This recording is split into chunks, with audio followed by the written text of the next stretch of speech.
Assalamualaikum warahmatullahi wabarakatuh. Salam rahayu sakung dumadi. Salam lembut selembutnya kelembutan. Selamat pagi Parandoro dimanapun Anda berada. Berjumpa kembali bersama kami Cah Bejo, saluran pemerhati sejarah, adat istiadat dan budaya Nusantara. Pada kesempatan kali ini, pagi yang cukup sejuk, semalam gerimis sedikit, dan pagi ini cukup sejuk-sejuk dingin, namun langit cukup cerah. Semoga apa yang akan kita rencanakan hari ini dapat berjalan dengan baik, tanpa ada halangan, dan tentunya memperoleh hasil seperti yang kita semua harapkan. Amin. Menemani aktivitas pagi Anda sebelum melakukan apapun, saya mengajak Anda untuk berdiskusi ringan seputar burung perkutut. Dan ini sangat penting, mengapa? Karena sebentar lagi tentu bulan September akan berakhir dan menjelang Oktober, akhir tahun biasanya musim penghujan tiba. Sehingga perlu kita pahami bahwa hari ini, akhir-akhir bulan ini, minggu-minggu ini, itu dapat dikatakan sudah memasuki musim pancaroba. Nah, ketika musim pancaroba, pergantian dari kemarau ke penghujan maupun sebaliknya, dari penghujan menuju ke kemarau, maka sudah barang tentu kita sebagai pemilik burung perkutut harus pandai-pandai melihat keadaan yang seperti apa. Kita harus mewaspadai keadaan yang terjadi pada burung peliharaan kita. Nah, jadi intinya kita akan berdiskusi tentang bagaimana kiat-kiat menghadapi pergantian musim untuk menjaga agar burung perkutut kita masih tetap sesuai yang kita harapkan. Tetap sehat, performanya tetap oke, dan yang tidak kalah penting adalah kita punya waktu cukup untuk merencanakan perawatan. Tetap bersama kami.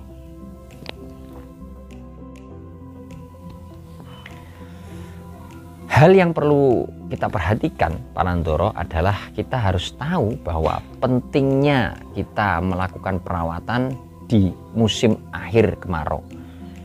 Bulan-bulan ini kita harus apa? Menyambut datangnya musim pancaroba. Nah, justru penting saat ini yang perlu kita lakukan agar nanti ketika musim penghujan burung tidak mengalami shock atau kaget dengan keadaan cuaca yang ekstrim. Hal pertama yang perlu kita ketahui adalah kita paham betul bagaimana keadaan atau suasana lingkungan ketika akan terjadi pergantian musim. Ini bisa kita lihat dari perilaku burung ketika di pagi hari. Kita bisa melihat karena cuacanya kalau pagi sangat dingin sekali dan nanti kalau siang sangat panas. Nah, hal ini kita harus waspada ketika akan terjadi pergantian musim. Pertama, kita harus memahami kalau ini sudah memasuki musim pancaroba atau pergantian. Langkah selanjutnya, yang kedua, Parandoro, yaitu kita tahu bahwa perkutut harus dipersiapkan dari segi fisiknya, terutama yang berkaitan dengan fisik bagian dalam. Sehingga kesehatan yang berkaitan dengan burung perkutut tentu harus kita perhatikan dengan satu, asupan makanan yang tepat, kemudian yang kedua, nutrisi vitamin juga tercukupi, dan kalau perlu ditambah dengan terapi-terapi. Makanan jelas millet tidak bisa tergantikan untuk burung perkutut. Usahakan millet yang digunakan millet berkualitas agar enak rasanya dan juga burung jadi doyan makan. Untuk multivitamin dan terapi bisa kita gunakan rempah-rempah yang mudah kita temui, baik itu dari bumbu dapur atau dari rimpang-rimpangan. Rimpang seperti kencur, kunyit, dan jahe atau lengkuas itu bisa dijadikan campuran. Fungsinya tidak lain ya, sama seperti manusia, membutuhkan kehangatan, sehingga tadi bahan-bahan yang sudah saya sebutkan, rimpang, kunyit, ya, Kencur itu bisa dikonsumsi secukupnya untuk mendongkrak vitalitas atau kekuatan energinya si burung perkutut itu. Untuk terapi itu ada beberapa cara, misalnya dengan terapi menggunakan air hangat atau bisa juga penjemuran yang cukup bagus. Nah, terapi di sini juga bisa kita lakukan dengan memijit ya. Setelah dimandikan itu bisa kita pijit-pijit menggunakan baby oil pada bagian kaki, pada bagian sayap, leher, dan bagian kepala. Namun dengan durasi yang jangan terlalu lama dan juga jangan terlalu kaku, lentur, agar pada persendian burung juga tidak mengalami fraktura atau retak. Mungkin seperti itu kan, sangat berbahaya karena sendinya sangat kecil sekali kan burung perkutut itu.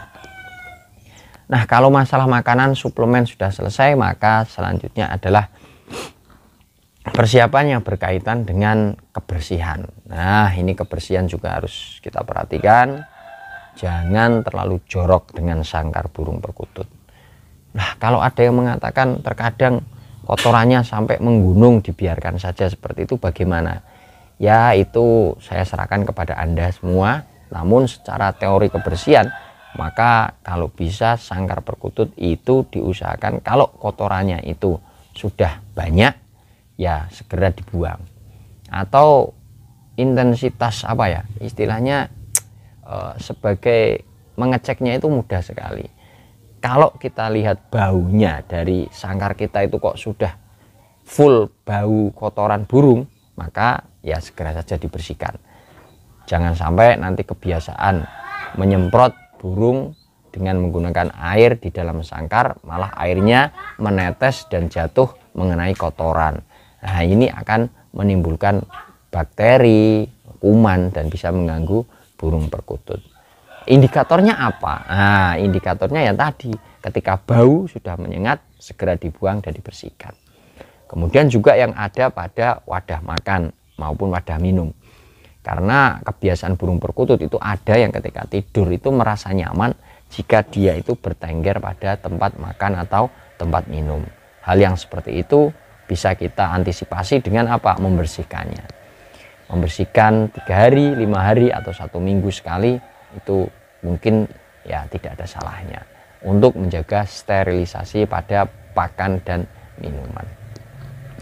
Selanjutnya para Ndoro, nah ini tahap akhir ya. Tahap akhir ini termasuk tahap yang mudah, sangat gampang, tapi ya itu terkadang kita melupakannya karena mungkin waktu, kesibukan, atau karena mungkin terlalu ya menganggap enteng seperti itu.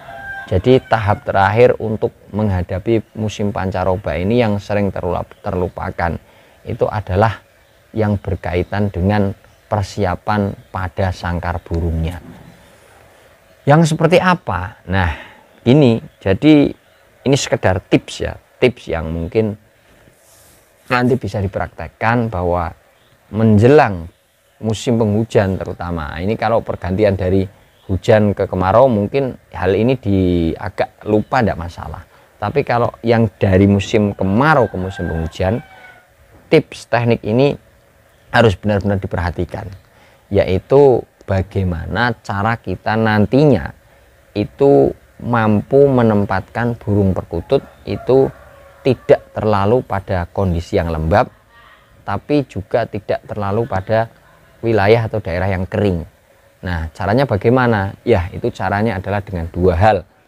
Yang pertama, kita harus menyiapkan tempat nanti ketika musim penghujan itu burung perkutut kita berada pada posisi kalau ketika hujan tidak terkena istilahnya air yang terkena angin, kepiur seperti itu, maka perlu ada tempat khusus. Nah, melihat hal yang seperti itu, maka cara yang paling efektif adalah ya di sekitar rumah kita bangun tempat yang terbuka secara udara namun tertutup secara atap. Nah, hal ini bisa meminimalisir terjadinya cipratan-cipratan dari air hujan yang mungkin terkena angin. Nah, kalau hal itu bisa kita penuhi, nah setidaknya kadar dinginnya udara atau air hujan itu tidak terlalu berbahaya bagi kondisi kesehatan burung. Nah, untuk mengantisipasi agar suhu kehangatan bisa terjaga, maka yang perlu kita lakukan adalah kita menyiapkan kerodong atau tutup pada burung sangkar maksud saya. Nah, itu bisa kita meminimalisir agar cuaca dingin tidak terlalu terasa. Nah, itu Parandoro beberapa tips, beberapa hal yang mungkin bisa kita persiapkan dalam rangka menghadapi musim pancaroba, musim penghujan tahun 2023. Kami pamit, terima kasih, semoga ada manfaatnya ya. Dari lereng Gunung Muria, Cah Bejo YouTube channel, Kabupaten Kudus, Jawa Tengah, kami pamit undur diri. Assalamualaikum warahmatullahi wabarakatuh.